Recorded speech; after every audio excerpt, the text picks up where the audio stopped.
Everyone, कैसे हो? I hope सब लोग बहुत अच्छे होंगे और अपने स्टडी को भी बहुत अच्छे से कर रहे होंगे।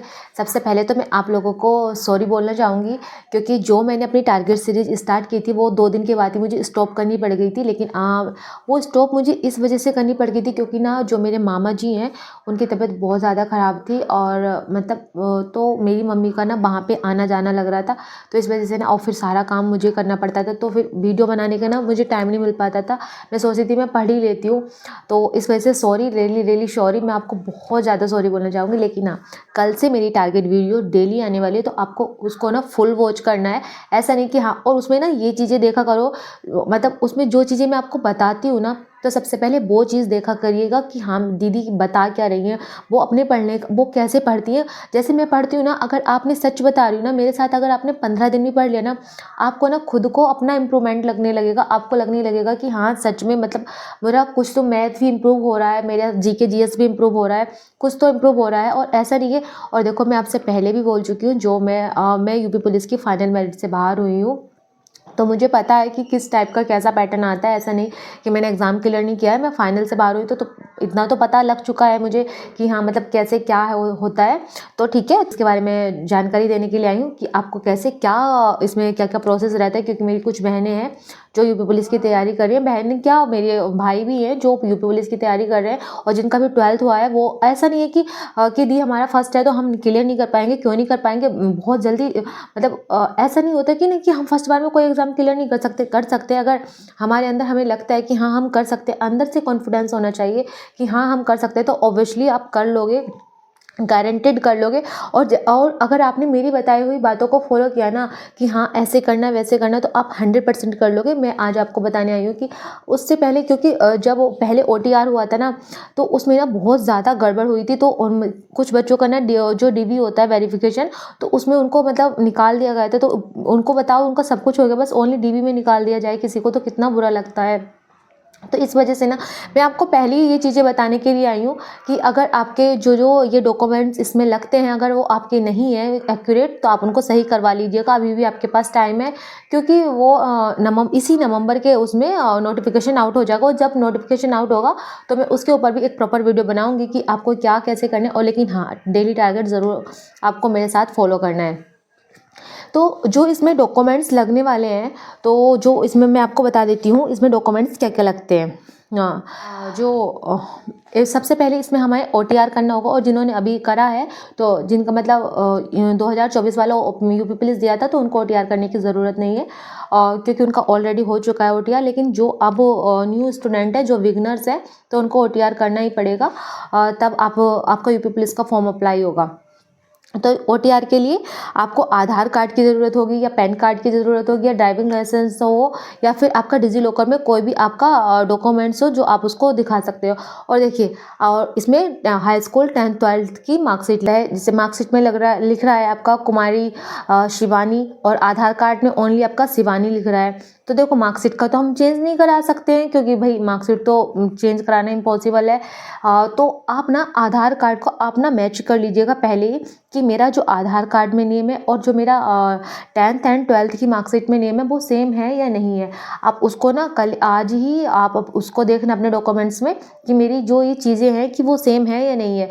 अगर आपकी सेम है तो आपको कुछ भी उसमें मतलब कि वेरीफाई कराने की कोई ज़रूरत नहीं है आपको। तो आप उस चीज़ को देख लीजिएगा कि आपके आधार कार्ड में वो चीज़ है या नहीं है। और अगर आपका नेम सेम है तो फिर आपको कोई प्रॉब्लम नहीं होने वाली। और जो अब होते हैं उनके लिए कास्ट सर्टिफिकेट लगता है, जनरल वालों के लिए कोई सर्टिफिकेट नहीं लगता है, जो जनरल कैटेगरी में आते हैं।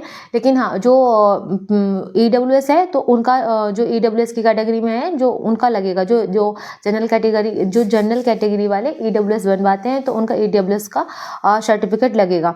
लेकिन अब मैं बता देती हूँ कि वो जो ये सर्टिफिकेट है वो कौन सी डेट से कौन सी डेट तक लगने वाला है, ऐसा, क्योंकि इसमें भी डेट का एक इश्यू रहता है कि हाँ इस डेट से इस डेट तक का लगेगा। जो मैं अभी बता रही हूँ, जो ओबीसी का है ना, नहीं सॉरी, जो SC ST का सर्टिफिकेट है, जैसे हमारी फाइनल डेट है, जो भी हमारी एग्ज़ाम की फाइनल, अभी नोटिफिकेशन तो आया नहीं, जैसे हमारी 2000 अब क्या चल रहा है, 25 चल रहा है। अगर हमारा नवंबर में मान लेते हैं, जैसे 20 नवंबर को आ गया, 20 नवंबर 2025 को हमारा नोटिफिकेशन आ गया, तो उससे पहले का आपके पास 20 नवंबर 2025 से पहले का आपके पास कास्ट सर्टिफिकेट होना चाहिए। लेकिन वो SC और ST के लिए है।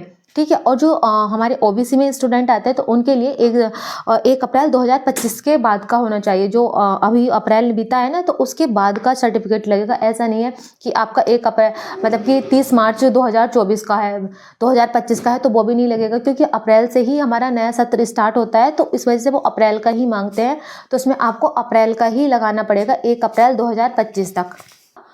एग्ज़ाम डेट की जो भी फाइनल डेट होगी उससे पहले का लगेगा, और जो ओबीसी वाले हैं उनका 1 अप्रैल 2025 से के बाद का आपका सर्टिफिकेट लगने वाला है, कास्ट सर्टिफिकेट। और ऐसे ही ईडब्ल्यूएस का लगने वाला है। ये नहीं कि ईडब्ल्यूएस का कुछ अलग क्राइटेरिया है, नहीं, ईडब्ल्यूएस का भी सेम क्राइटेरिया है जो ओबीसी वालों का है, भी लगता है। इसमें आपका निवास प्रमाण पत्र भी लगेगा। और ये नहीं कि निवास प्रमाण पत्र की कोई ऐसी डेट नहीं होगी कि हाँ उसका होना चाहिए आप जब कभी, लेकिन हाँ 3 साल से ज़्यादा पुराना ना हो, 3 साल तक का ही लगेगा। ऐसा नहीं कि आपका 4-5 साल पुराना है तो नहीं, आप 3 साल तक का ही है तो आप, अगर नहीं है तो आप उसको बनवा लीजिएगा निवास प्रमाण पत्र को।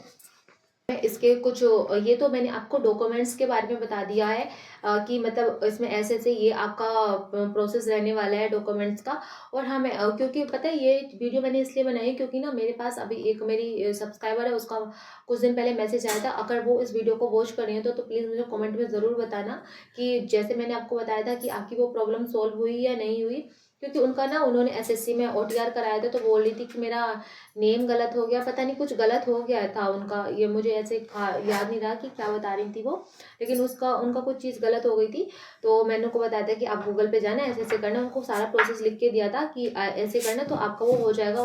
मैंने बोला था कैफ़े वाले, तो उन्होंने बोला कि दीदी कैफ़े वाले ने मना कर दिया, पता नहीं कैसे मना, लेकिन उसमें एडिट का ऑप्शन आता है, क्योंकि दिल्ली पुलिस की उस टाइम पर ऑनलाइन चल रही थी, तो उसमें ओटीआर आराम से चेंज हो सकता है। ऐसा नहीं कि हाँ नहीं हो सकता। जब हम ओटीआर करते हैं एसएससी का तो उसमें एडिटिंग होती है, तो एडिट वाले ऑप्शन पे हम ओटीआर चेंज कर सकते हैं। अब ये तो पता नहीं हुआ उनका या नहीं हुआ। अगर आप वीडियो को वॉच कर रही हो मेरा, तो आप ज़रूर कमेंट में बताना कि हाँ मेरी प्रॉब्लम सॉल्व हो गई थी या फिर नहीं हुई। इसी वजह से मैंने आप लोगों को ये पहले जानकारी दे दी है यूपी पुलिस का, क्योंकि इस मंथ में कंफर्म है कि नोटिफिकेशन आउट हो जाएगा यूपी पुलिस का। और आप जो भी तैयारी कर रहे हैं अपनी मेहनत को डबल कर दीजिएगा, जिससे कि हमारे हाथ से ये वैकेंसी निकल ना पाए। जो एज लिमिट होती है, इसका सिलेबस होता है, और ये कुछ छोटी छोटी जो इसकी छोटी छोटी बेसिक्स नॉलेज जानकारी होती है, तो वो चीज़ भी आपको बता देती हूँ कि इसमें एज लिमिट क्या है। तो जो सबसे पहले मेल की बता देती हूँ। जो इसमें एज मेल की जो एज है वो 18 से 22 है, जनरल वालों की बता रही हूँ, और फीमेल की है 18 से 25 की। क्या क्या एज मांगी है? जो जनरल वालों की एज है वो 18 से 22 है।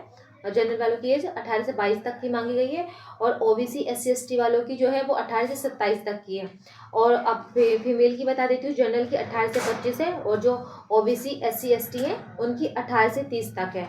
तो जिसकी भी एज 18 से 30 तक है वो गर्ल्स, तो वो इस फॉर्म को अप्लाई कर सकती हैं, ओबीसी SC ST वाली। और जो जनरल में आती है वो 18 से 25 तक इसको अप्लाई कर सकती है।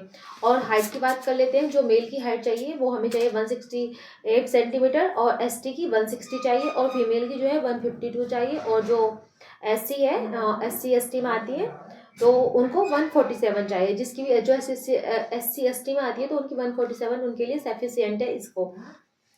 अब हमारी आती है फिजिकल की। फिजिकल में हमें क्या करना होता है? फिजिकल में हमारा कुछ ज़्यादा नहीं होता, बस आपको रनिंग करनी होगी। और जो मेल को रनिंग करनी होगी वो 4.8 किलोमीटर करनी होगी 25 मिनट में, और जो गर्ल्स को रनिंग करनी होगी वो 2.4 किलोमीटर करनी होगी 14 मिनट में। बस ये होती है इस फॉर्म को फॉर्म से भरने की लास्ट तक। और फिर हमारा मैच जिसका सिलेक्शन हो जाता है उसका मेडिकल हो जाता है, फिर उसका डॉक्यूमेंट्स वेरिफिकेशन हो जाता है, फिर उसको ज्वाइनिंग लेटर आ जाता है। और इसमें जो सब्जेक्ट आते हैं वो चीज़ मैं बता देती हूँ कि इसमें कौन कौन से सब्जेक्ट कितने नंबर के आते हैं।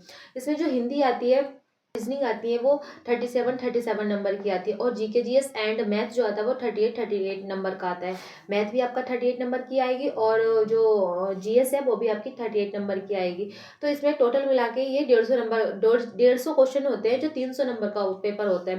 क्वेश्चन हमारे 150 होते हैं, पेपर हमारा 300 नंबर का होता है, क्योंकि एक क्वेश्चन हमारे 2 नंबर का रहता है। अकॉर्डिंग आपको ये फुल जानकारी देने की कोशिश की है कि आप लोगों को कोई अगर डाउट रह जाते तो मुझे आप कमेंट में बता दीजिएगा, तो मैं आपको मतलब कमेंट कोशिश करूँगी कि मुझे वीडियो बनाने की ज़रूरत ना पड़े।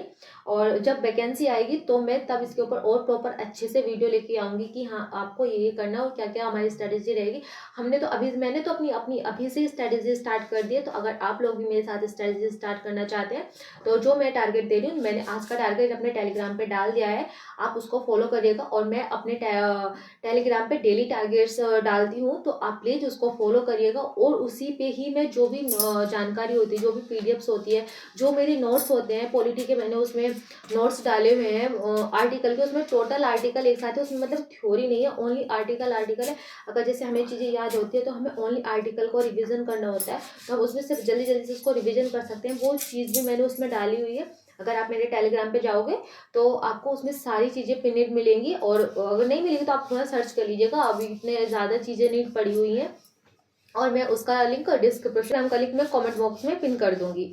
आई होप आपको ये वीडियो अच्छी लगी होगी। अगर आप वीडियो अच्छी लगे तो प्लीज़ मेरे चैनल को लाइक शेयर सब्सक्राइब करना मत भूलिएगा। और आपकी कुछ भी क्वेरी रहती है तो प्लीज़ मुझे कमेंट करके ज़रूर बताइएगा। और हाँ, अपनी फैमिली का और सभी गर्ल्स का, और अपनी फैमिली का और सभी गर्ल्स की रेस्पेक्ट करिएगा। और कभी भी किसी के साथ कुछ बुरा करने की मत सोचिएगा। हमेशा कि अपना कंपैरिजन किसी से मत करिएगा। ये सोचिएगा मैं जैसा भी हूँ बहुत बढ़िया हूँ, भगवान ने मुझे बहुत अच्छा बनाया है, और जो भी है जितना भी है मेरे पास मैं उसी में खुश हूँ।